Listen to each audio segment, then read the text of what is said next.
So, what is the difference between a rider, an equestrian, and a horseman? This is all I want to talk about today. I have been doing a lot of really big, deep topics lately, and I really want to bring it back to something a little bit more lighthearted and fun. If you haven't watched some of my other videos, you might enjoy checking those out. But for today, we're keeping this a little bit more lighthearted and joyful. So, I want to talk about what is the difference between a rider, a horseman, and an equestrian and this is all my own opinion. This is not based on anything other than my own kind of meanderings in my brain. So let's see where this takes us. Hi, I'm Ruby. I'm a whole horsemanship trainer, and I help you and your horse to have a deeper connection and a better bond so that you can enjoy more magic and more of the slog of the day to day, because that's really where all that magic sprouts from in the first place. Today, we're just talking about something kind of lighthearted and silly, which is what is the difference between a rider, an equestrian, and a horseman? And again, this is not based on any kind of fancy research. This is really just my own musings from the depths of my brain. But this is something that I have thought a lot about over my lifetime. And I just thought I would see what you think. So if you have ideas, please leave them in the comments because I am so curious what your thoughts are about this. But for me, a rider is somebody who can kind of pick up and put down the hobby as they want to. They can come and go.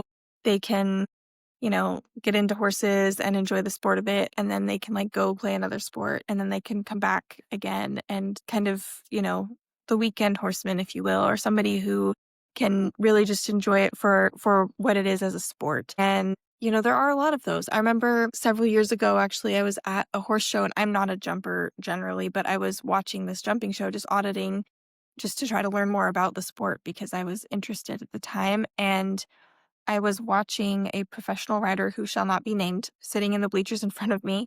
And he was talking with another professional rider. And these are big, elite, world-class athletes, these riders. And they were talking about golfing and a little device that I guess you could put. I don't know anything about golfing, so I might botch this whole thing, but there's a little device that you can put on your club that kind of helps to regulate your swing somehow, or I don't really understand it. But anyway, I remember thinking that's the golf cheat code. And you guys like to ride these really big fancy horses, but you're not actually here talking about the horses. You don't care about the horsemanship. And the way they were talking about the jumping, I was like, I think you kind of also like the cheat code for jumping. So you just kind of want to come and do this as a sport and enjoy it, but then also go do your golfing and go travel and all these other things that you're talking about. No shame. I totally get it. That's not my own experience with horses, but I totally can understand having things that you just kind of dabble in. So that's the rider. And you can be a really good rider, right? You can be very, very good at riding, but not be all in as a horseman. Okay. So that's riding. Then there's equestrians. So an equestrian, in my mind, is somebody who is kind of sees riding as their intellectual endeavor, their sport. It's their thing that they kind of nerd out on, and maybe they also cross train and they get all the nicest gear and they have the fancy saddle fitter and they're kind of the next level up from a rider in terms of commitment to the sport. So an equestrian, whether or not you show, whether you're English, Western, doesn't matter. In my mind, an equestrian is the person who is just a little more invested. They can't quite walk away the way a rider can. It's kind of always an equestrian is the person who is just a little more invested. They can't quite walk away the way a rider can. It's kind of always in the back of their mind. They're always thinking about it. They're replaying their ride. They're preparing for the next ride. They come to their lesson with questions. They're very committed to the sport riding. And they also are very committed to their horse from that perspective of how do I give my horse the best so that they will give me the best. And they're always kind of in this working to do more, working to do better, trying to hone their craft, if that makes sense. So that to me is an equestrian. I think about an example of an equestrian is I have a student who is a phenomenal rider and is always coming prepared with questions about her horse and her sport and how she could do better. And every lesson asks me to push her harder. And she's just always striving and pushing and striving and pushing. And she gets better really, really fast. It's very satisfying to teach her because I tell her something once and she picks it up and she does it. And then the next time she does it better.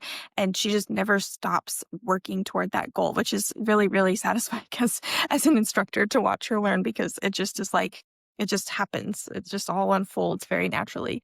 And not to say she doesn't have struggles, because she absolutely does. And we work through them, but she's very committed to learning. And that's really, really satisfying to work with somebody that's that committed to their own education. And then we have the horseman. And the horseman is somebody who has almost like a spiritual calling to horses. This is somebody who it's just like in their blood. Like maybe they were like born talking about horses and nobody knew where it came from.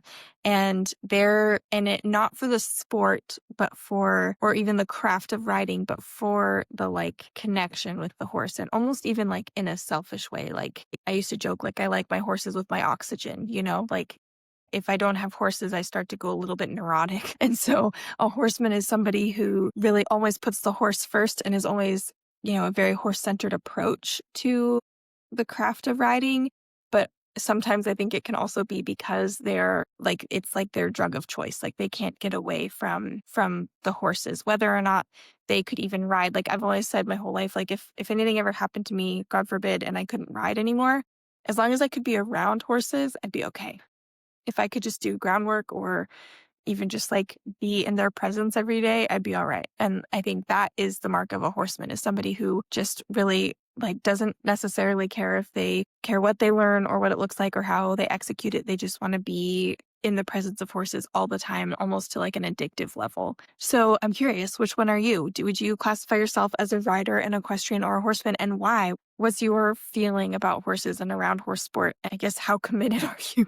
How all in are you, even to a point that maybe it's detrimental? Tell us your stories. I'm always curious. Let's talk and laugh and enjoy and make fun of ourselves a little bit here. And if you want to continue to hone your own craft of horsemanship, check out my Magic Moments playlist. Every weekend I post something there, a bite-sized horsemanship nugget that will help you to hone your own craft with your horse and have a deeper, better relationship. So I hope you find lots of fun things there, and I can't wait to see the comment section of this video. And until next time, make sure to hug your horse for me.